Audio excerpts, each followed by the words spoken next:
હું તમારે એક મિનિટ છે. સોરી. ઓકે રક્ષા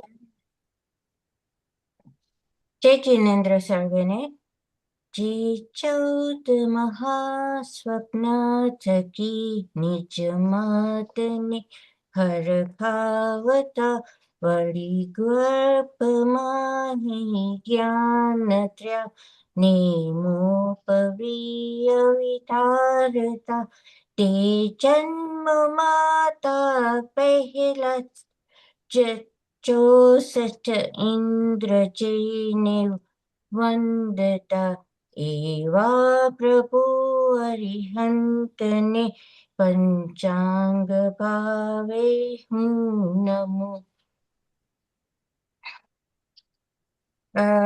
આજે 24 તીર્થંકર પર આપણે વાત કરશું.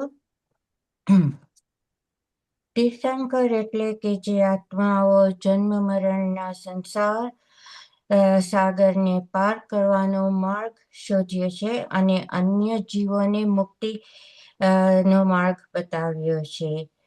જૈન ધર્મમાં તીર્થંકર પદ એ સર્વસ્વ અને અંત્યંત પદ છે, જે તીર્થંકર નામ કર્મ નામના પુણ્યના ઉદયથી પ્રાપ્ત થાય છે. આ પદ પ્રાપ્ત કરવા માટે આત્માએ અનેક જન્મો સુધી તપ, સંયમ અને નિસ્વાર્થ સેવા કરવી પડે છે. જોશી બોલશે. સોરી, જોશી બોલશે જરાક હાયર. ઓકે. જેના આગમો મુજબ તીર્થંકર બનવા માટે 20 પ્રકારની સાધનાઓ અથવા ભાવનાઓ જણાવવામાં આવી છે. તીર્થંકરના માર્ગ માટે 16 કારણ ભાવનાઓથી પાલન કરવું જરૂરી છે.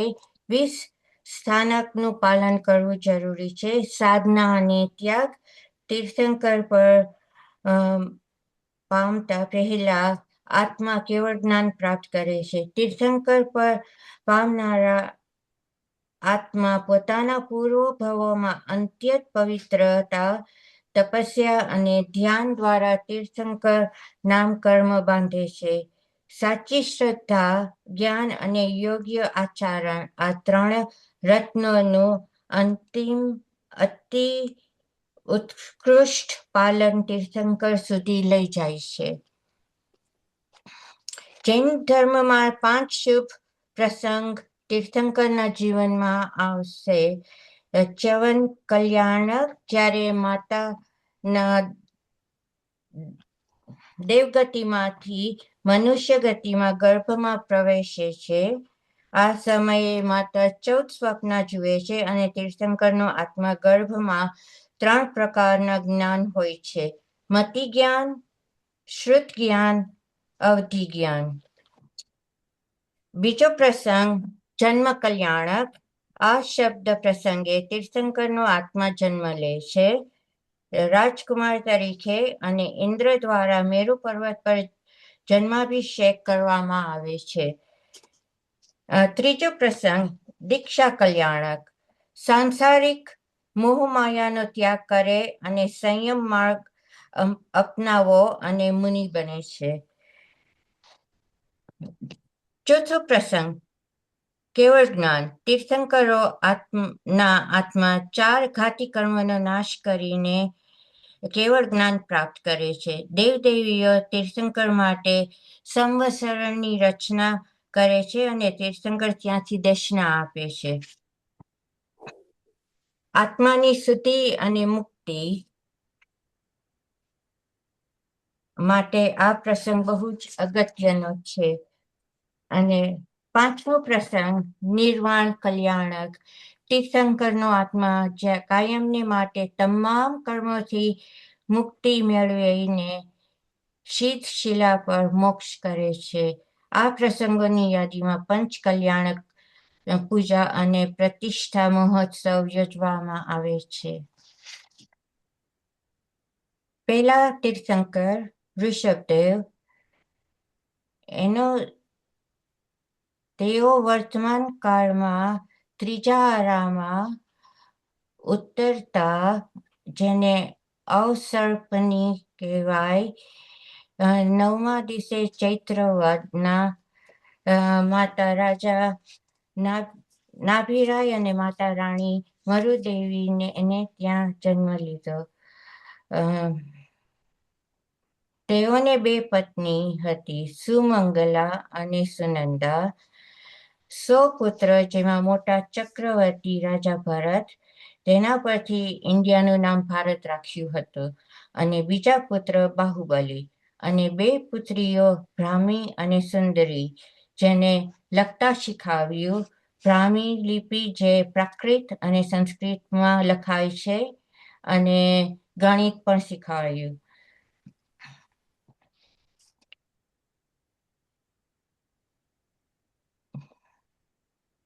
જીવનની મહત્વપૂર્ણ આવડત પ્રજાને શીખવાડી. 80 વાંચતા, કૃષિ અને ખેતી માર્ગ બતાવ્યો. ઇન્દ્રને નીલાંજનીના મૃત્યુથી સંસાર અસારતા સમજીને વૈરાગ્ય આવ્યો. તેઓ આ રાજ્યનો ત્યાગ કરી દીક્ષા લીધી. તપસ્યા બાદ શત્રુંજય પર્વત પર કેવળ જ્ઞાન પામ્યા, અને હજારો લોકને દેશના આપી. 1000 વર્ષ સુધી ત્યાગ કર્યો, અને હિમાલયમાં અષ્ટાપદ પર્વત પર મહિનાના 13મે દિવસે તેમને નિવૃત્તિ પ્રાપ્ત થઈ.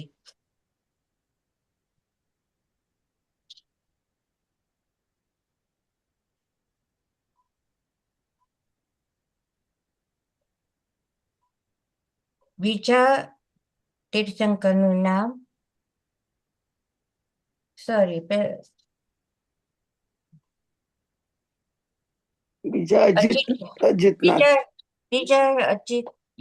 બીજા તીર્થંકરનું નામ અજીતનાથજી છે.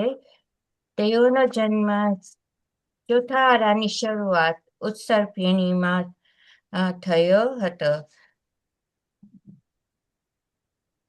જ્યારે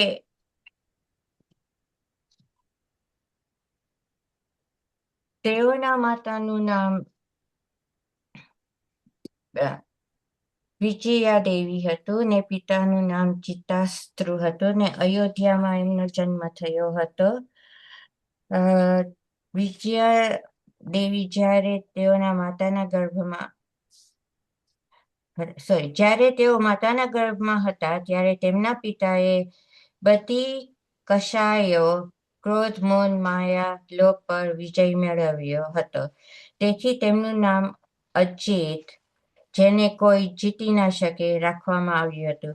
બાળપણથી વૈરાગ્ય ભાવ ધરાવતા હતા. તેમણે દીક્ષા લીધી અને સુપર્ણ વૃક્ષની નીચે કેવળ જ્ઞાન પ્રાપ્ત થયું.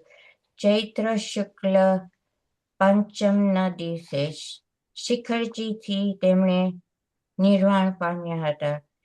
તેઓ 72 લાખ પૂર્વનું જે એક્સપ્લેનેશન છે કે કેટલા વર્ષ, ઇટ ઇઝ ઇમેન્સ. એ બહુ જ મોટું છે કે આપણે છે ને એનો એક પૂર્વ એટલે 70.56 ટ્રિલિયન યર્સ. હવે 72 લાખ હોય તો એને તો આપણે મલ્ટિપ્લિકેશન કરે એટલે it is a very long time. એ મેં કેલ્ક્યુલેશન નથી કર્યું, પણ જસ્ટ પૂર્વ એટલે કેટલી લાઈફ સ્પાન છે એ મેં તમને જણાવ્યું.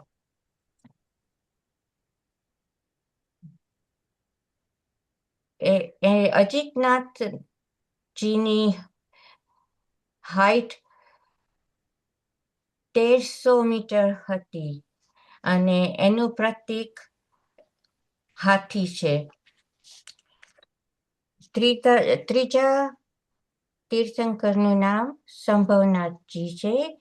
જન્મ માગશીર સુદ 14, સરસ્વતી નગરીના રાજા જીતારી અને રાણી સેનાદેવીને ત્યાં થયો. જન્મથી જ શ્રુત, મતિ અને અવધિ આ 3 પ્રકારના જ્ઞાન સહિત હતા. રાજકુમાર હોવા છતાં તેઓને વૈભવી જીવનમાં રસ નહોતો, પણ ભોગવેલી કર્મનો ઉદય હોવાથી તેમના માતા પિતાએ યોગ્ય ઉંમરે રાજકુમાર સંભવનાથના લગ્ન કર્યા અને રાજગાદી સંભાળી. ખૂબ લાંબા સમય પછી દેવોની વિનંતીથી દીક્ષા લીધી. 1 વર્ષ સુધી વસ્ત્રદાન કર્યું, દીક્ષા સમારોહ ઉજવ્યો અને 20,000 રાજાઓએ પણ દીક્ષા લીધી સંભવનાથ સાથે. દીક્ષાના 14 વર્ષ પછી કારતક વદ પાંચમે કેવળ જ્ઞાન થયું. સંભવનાથ ભગવાન નિર્વાણ પામ્યા. 1000 સાધુઓ સાથે સમેત શિખરજી પરથી થયું હતું. એમની 6 મિલિયન યર્સની લાઈફ હતી. પ્લીઝ મને માફ કરજો જો બધું ગુજરાતીમાં મારાથી ન કહેવાય, થોડુંક ઇંગ્લિશમાં પણ બોલાશે. ચોથા તીર્થંકર અભિનંદનજી છે. એ લોકો 50 લાખ પૂર્વ તેઓનો જન્મ માઘ શુક્લ બીજના થયો હતો. તેઓની એજ 352.8 ક્વિન્ટિલિયન યર્સ હતું, એટલે 5 લાખ પૂર્વ, અને તેઓ પણ સમેત શિખરથી નિર્વાણ પામ્યા હતા.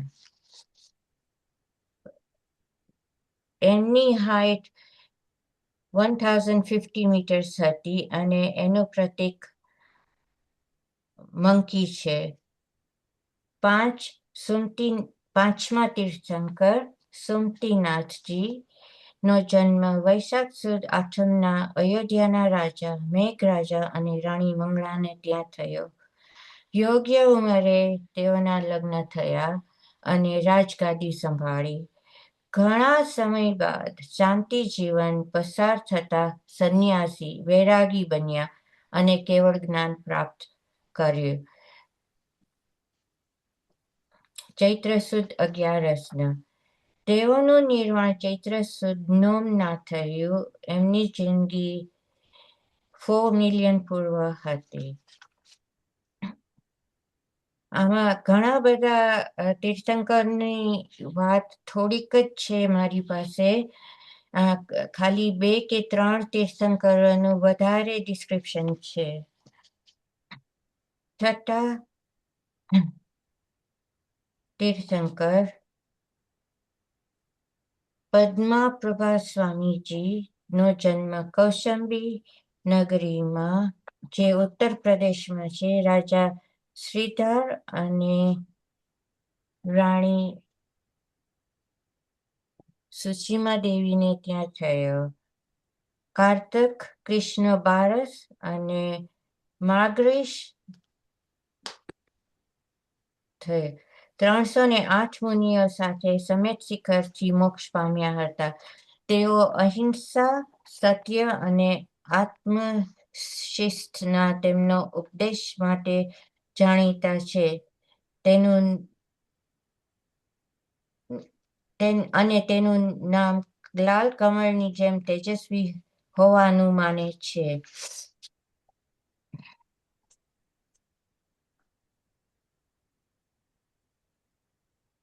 સાતમા તીર્થંકર સુપાર્શ્વનાથજી. તેઓનો જન્મ વારાણસી, કાશીમાં રાજા સુપાર્શ અને રાણી પૃથ્વીસેનાને ત્યાં થયો. જેઠ શુક્લ 12ને તેમનું આયુષ્ય 2 મિલિયન પૂર્વનું હતું. તેઓ શિખરજીથી મોક્ષ પામ્યા છે. એમનું પ્રતીક સ્વસ્તિક છે. આઠમા તીર્થંકર ચંદ્રપ્રભા. તેઓના જન્મ રાજા મહાસેન અને રાણી લક્ષ્મી દેવીને ત્યાં ચંદ્રપુરીમાં પોષ સુદ 12ના થયો. તેનું નામ ચંદ્રપ્રભા રાખ્યું. તેના રંગ પરથી તેઓ સફેદ ચાંદ જેવા હતા. રાજગાદી મળ્યા પછી યોગ્ય સમયે સાંસારિક સુખનો ત્યાગ કર્યો અને 3 મહિના પછી કેવળ જ્ઞાન પ્રાપ્ત કર્યું અને સમેત શિખર પર નિર્વાણ પામ્યા હતા. અને તેમનું સ્વસ્તિક પ્રતીક મૂન છે, કારણ કે એના ઉપરથી એનું નામ રાખ્યું હતું.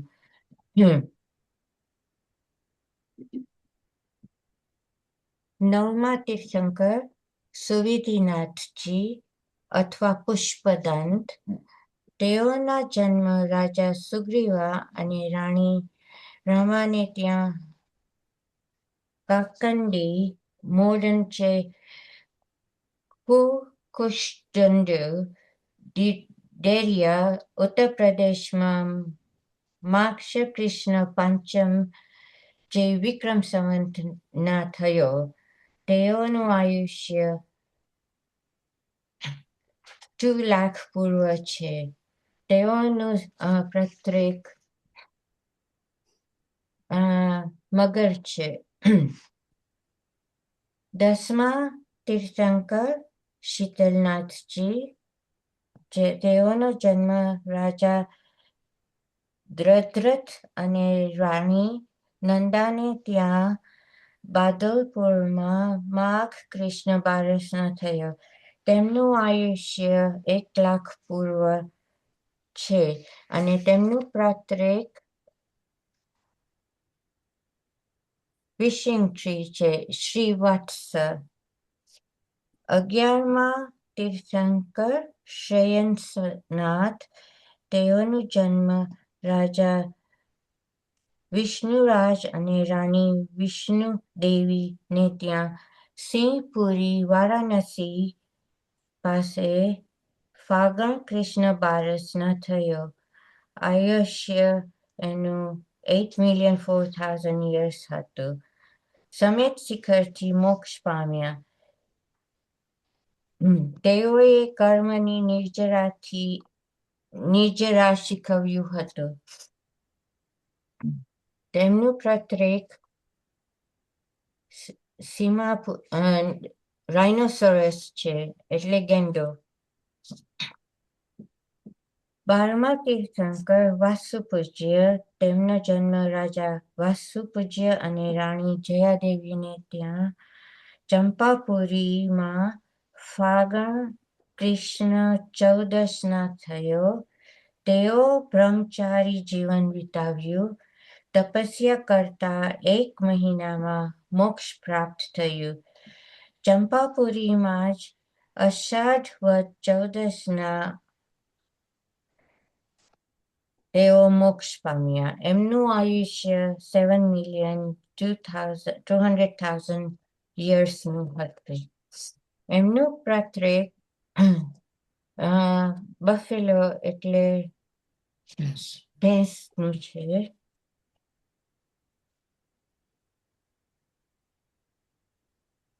13મા તીર્થંકર વિમલનાથજી. તેઓનો જન્મ રાજા કૃતવર્મા અને રાણી શ્યામાદેવીને ત્યાં કમલિયાપુરમાં મઘ શુક્લ 30ના થયો. તેઓનું આયુષ્ય પણ ઘણું લાંબુ હતું. તેમનું પ્રતીક બોર. મને ગુજરાતીમાં બોર એટલે શું નથી ખબર, એટલે પ્લીઝ માફ કરજો. 14મા તીર્થંકર અનંતનાથજી. જન્મ એમનો રાજા એનું બોર હતું કે બેર હતું? બોર. રીચ નહીં, બોર એટલે પિગ્સ ને બોર ને હોય ને એવી રીતે, પણ મને ગુજરાતીમાં નથી ખબર એને શું કહેવાય. રીચ ના કહેવાય. ના, રીચ ન કહેવાય. બોર, રીચ એટલે બેર, BEAR. આ BOAR છે. બોર. એટલે કોઈને પણ ખબર હોય તો પ્લીઝ કહેજો, મને નથી ખબર. 14મા તીર્થંકર અનંતનાથજી. જેનો જન્મ રાજા સિનાસેન અને માતા સુયુષા દેવીને ત્યાં અયોધ્યામાં વૈશાખ કૃષ્ણ તેરસના થયો. તેઓનું પણ આયુષ્ય ઘણું જ લાંબુ હતું અને એનું પ્રત્યેક બેર છે, એટલે રીંછ છે. એમનું પ્રતીક બેર છે. 15મા તીર્થંકર ધર્મનાથજી, જેનો જન્મ રાજા ભાનુ અને રાણી સુવ્રતને ત્યાં પદ્મપુરીમાં મઘ શુક્લ ત્રીજના થયો. તેઓ પણ શિખરથી જ મોક્ષ પામ્યા હતા. એમનું આયુષ્ય 1 મિલિયન યર્સનું હતું. અને તેમનું પ્રતીક વજ્ર છે. 16મા બોર એટલે ડુક્કર. ઓકે 16મા તીર્થંકર શાંતિનાથજી, જન્મ રાજા વિશ્વસેન અને રાણી અચિરાને ત્યાં હસ્તિનાપુરમાં થયો. તેમનું આયુષ્ય 1,00,000 વર્ષનું હતું. તેઓનું પત્નીનું નામ યશોમતી અને તેઓ ચક્રવર્તી પણ કહેવાતા હતા. શાંતિનાથ 5મા તીર્થંકર છે, જે ઋષભદેવ, નેમનાથ, પાર્શ્વનાથ અને મહાવીર ભગવાન સાથે પૂજાય છે. શાંતિનાથના મંદિરો જે ખજુરાહોમાં, દેવગઢમાં, હસ્તિનાપુર, સોનાગીરી અને એનું સ્ટેચ્યુ ગોપાચલમાં એ યુનેસ્કો વર્લ્ડ હેરિટેજમાં એની સમર્પિત કરેલી છે. અને તેમનું પ્રતીક ડિયર છે, હરણ. એટલે હરણ કહેવાય. 17મા તીર્થંકરનું નામ કુંતુનાથજી છે, જેમના જન્મ રાજા સૂર્ય અને રાણી શ્રીદેવીને ત્યાં હસ્તિનાપુરમાં વૈશાખ કૃષ્ણ 14માં થયો. તેઓ પણ ચક્રવર્તી હતા. એને પણ મોક્ષ સમેત શિખરથી ગયા હતા. કુંથુનો અર્થ એટલે રત્નનો ઢગલો. તેઓનું પ્રતીક ગર્ટ છે, એટલે બકરી.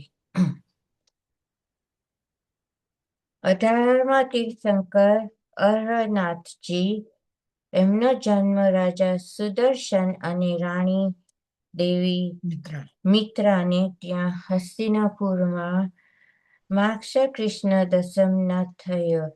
તેઓ પણ ચક્રવર્તી હતા અને તેમનું પ્રતીક મછલી છે.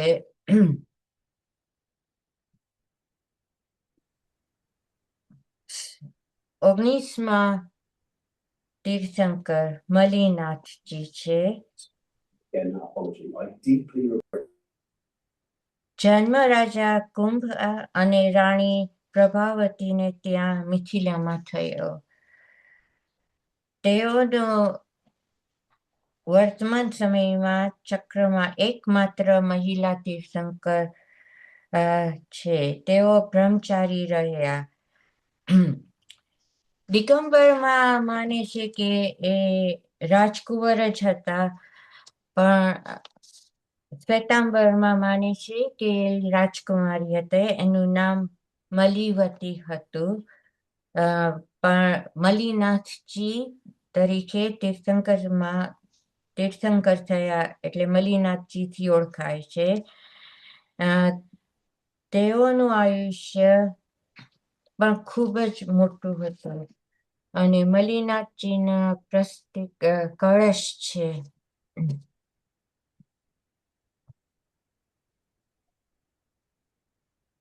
20મા તીર્થંકર મુનિ સુવ્રતજી, એનો જન્મ રાજા સુમિત્રા અને રાણી પદ્માવતીને ત્યાં રાજગીરીમાં જેઠ વદ 12ના થયો.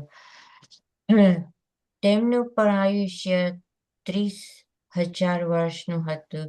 જૈન માન્યતા પ્રમાણે તેઓ ભગવાન રામના સમકાલીન માનવામાં આવે છે. ફાગણ વદ બારસના સમેત શિખરથી મોક્ષે ગયા. તેમનું પાત્ર એક ટોર્ટોઇસ છે, કાચબો. એટલે કાચબો છે. 21મા તીર્થંકર નમિનાથજી, જેનો જન્મ રાજા વિજય અને રાણી વિપ્રાને ત્યાં મિથિલા નગરીમાં થયો શ્રાવણ કૃષ્ણ આઠમના. એમનું આયુષ્ય 10,000 વર્ષ. જ્યારે તેઓ માતાના ગર્ભમાં હતા ત્યારે મિથિલા પર અનેક શક્તિશાળી રાજાઓએ આક્રમણ કર્યું હતું, પરંતુ ભગવાનના પ્રભાવથી તે શત્રુ રાજાઓ નમી ગયા અને શાંતિ સ્થપાઈ, જેને કારણે તેમનું નામ નમિનાથ રાખવામાં આવ્યું હતું. તેમનું પાત્ર એક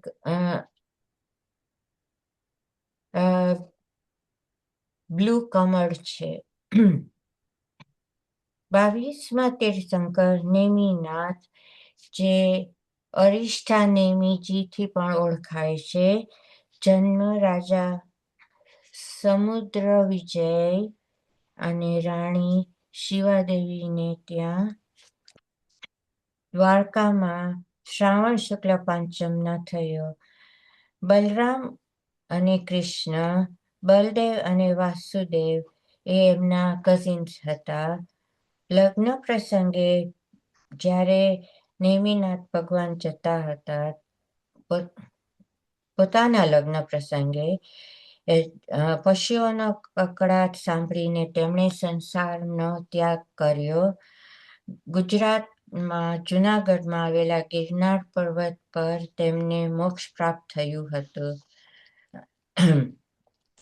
તેઓ કૃષ્ણ સાથે પણ સંકળાયેલા છે. તેમનું પાત્ર એક કોંચ છે, એ મને નથી ખબર ગુજરાતીમાં એને શું કહેવાય, CONCH, પણ મને જ્યારે ખબર પડશે ત્યારે હું કહીશ. શંખ. શંખ કહેવાય, જયરાજ કહે છે. 23મા તીર્થંકર પાર્શ્વનાથ, તેમનો જન્મ રાજા અશ્વસેન અને રાણી વામાદેવીને ત્યાં વારાણસીમાં થયો 872 બિફોર ક્રાઇસ્ટ. આયુષ્ય 100 વર્ષનું હતું. તેને લોકપ્રિય રીતે જોવામાં આવતા હતા. તેમની પત્નીનું નામ પ્રભાવતી છે. દિગંબરમાં માને છે કે તેઓ બ્રહ્મચારી હતા, પણ શ્વેતાંબરમાં તેઓનું લગ્ન પ્રભાવતી સાથે થયું હતું. 30 વર્ષ સંસારનો ત્યાગ કરી દીક્ષા અંગીકાર કર્યો હતો. 30મે વર્ષે સંસારનો ત્યાગ કરી દીક્ષા અંગીકાર કર્યો હતો. 84 વર્ષમાં કેવળ જ્ઞાન કઠોર તપસ્યા બાદ પ્રાપ્ત કર્યું. સમેત શિખરથી નિર્વાણ પામ્યા હતા 772 બિફોર ક્રાઇસ્ટ. બુદ્ધ ભગવાન પાર્શ્વનાથજીના અનુયાયી હતા. તેમનું પ્રતીક સર્પ છે. 24મા તીર્થંકર મહાવીર સ્વામી, એમનો જન્મ રાજા સિદ્ધાર્થ અને રાણી ત્રિશલા દેવીને ત્યાં કુંદગ્રામ, બિહારમાં 500 બિફોર ક્રાઇસ્ટ ચૈત્ર સુદ 13ના થયો હતો. તેમને વર્ધમાન તરીકે પણ ઓળખાય છે. તેઓ જૈન ધર્મના ઉપદેશોને પ્રચલિત કર્યા હતા, એટલે જીન પણ તરીકે ઓળખાય છે. જ્યારે માતા ત્રિશલા દેવીના ગર્ભમાં હતા ત્યારે માતા ત્રિશલા દેવીને 14 સ્વપ્નો આવ્યા હતા. જન્મ પછી ઇન્દ્ર તીર્થંકરને મેરુ પર્વત પર લઈ જઈ દૂધ આદિથી તેમનો અભિષેક કરી તેમનો જન્મોત્સવ ઉજવી અને ત્યારબાદ તેમના માતાને સોંપી દે છે. 30 વર્ષની ઉંમરે મહાવીર ભગવાન સંસારનો ત્યાગ કરે છે અને 12 વર્ષ સુધી સંયમી જીવન ગાળ્યું અને વિતરાગી ત્યાગ થયો. જીવન જીવતા સાધના અને તપસ્યાના સમય દરમિયાન તેમણે પોતાની ઇન્દ્રિય પર કાબુ અને સહનશીલતાનું પ્રદર્શન કર્યું. તેથી તેના કારણે તેનું નામ મહાવીર પડ્યું.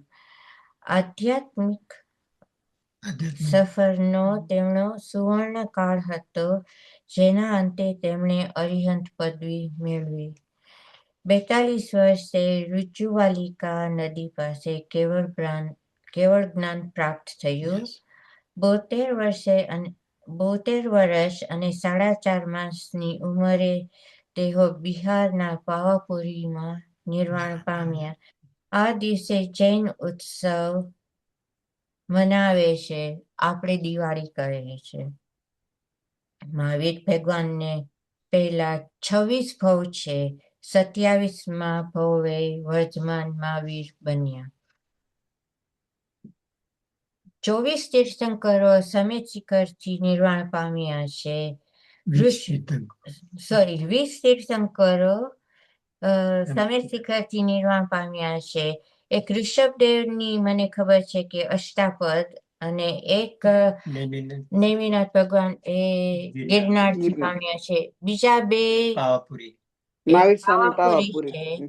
છે અને ચોથા મને નથી બરાબર યાદ. એટલે પણ મારાથી આમાં જો ભૂલ ચૂક કાંઈ થઈ હોય તો કોઈને પણ કાંઈ કેવું હોય તો પ્લીઝ બોલજો અને મને માફ કરજો.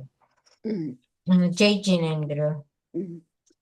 પાર્શ્વનાથ ભગવાનનું સર્પ શા માટે હતું ખબર છે? ઘણું બધું મારી પાસે લિટરેચર હતું.